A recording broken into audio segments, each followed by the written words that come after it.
Coming from the Italian word meaning scratch, it has such a big impact and reputation. The first thing that might pop up when someone says it is vandalism, destruction, and rebellism. But have you ever thought about how important it is to some people?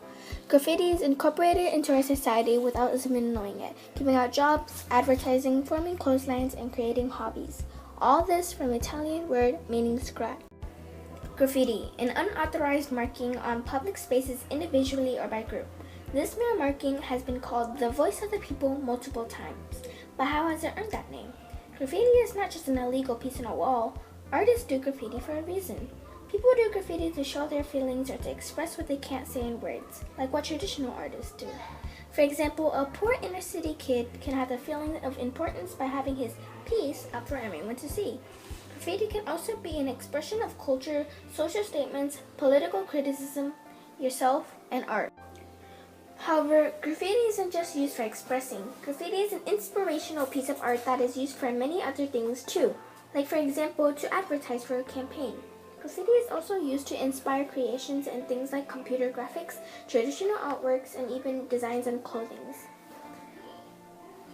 Graffiti has been found in many places from the past, such as the ancient Roman ruins and the remains of the Mayan city in Central America. Graffiti has also been found on rocks from the 16th century and in medieval churches too. Graffiti's history dates back far in time, allowing it to appear in such places. But graffiti wasn't always illegal. Graffiti was once the very first way of communication. Now, graffiti is a way of art and expression. In the 1980s through 1990s, a new form of graffiti was established called tagging. Tagging is the repeated use of a symbol or symbols in strategically or centrally located neighborhoods. It was used to mark territory or to attract attention. Because tagging was used very often, people have started noticing it more and more. In the US and Europe, graffiti was normally associated with gangs, so during the 20th century, graffiti was then notoriously prominent in New York City. Speaking of New York, that was where the first graffiti writers started to graffiti.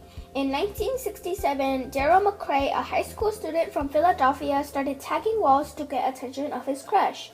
People now know him as Cornbread, which is his tagging name or what he would tag whenever he would. Tagging 183 was also a tagger from New York City.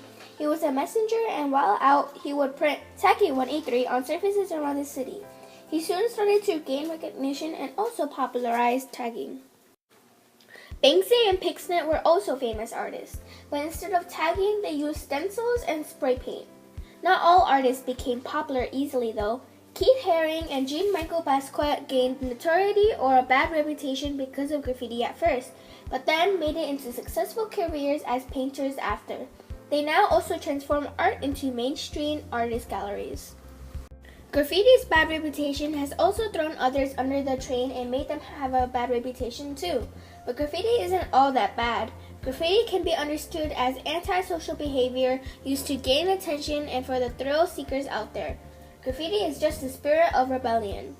Graffiti's main reason for having a bad reputation is because it is naturally sorted out into the section with gangs. But gangs use graffiti for many big purposes that we have never thought of. They use it for identifying, marking or claiming territory, memorializing dead members, boasting about acts of crimes, to challenge rivals, and to prelude to violent confrontations. Of course, since graffiti is illegal, there must be punishment for doing it. Normally, you would just have to pay for the damage of the property and have an uncomfortable stay in jail, but punishment can get much worse considering where you are.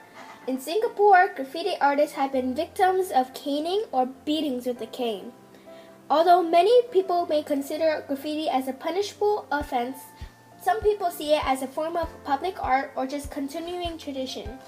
Graffiti has actually benefited our community in at least one way. Graffiti can beautify neighborhoods and speak to the interests of a specific community, like in the Hispanic neighborhoods in the US. It elaborated the neighborhood and made it stand out from the other places. The people don't mind it either. Graffiti has started to define urban landscape with large multicolored pieces and spray paint on the walls and subways. This had led to large conflicts and debates about whether graffiti is an art form or a public nuisance, though most conflicts are now calm and quiet. Graffiti can be many things depending on whose point of view it is in. Graffiti can be the vandalism of someone else's property, but graffiti can be much more than that. Graffiti is the expression of many things including art, culture, and statements. Graffiti can change how we see the world and how we feel about it.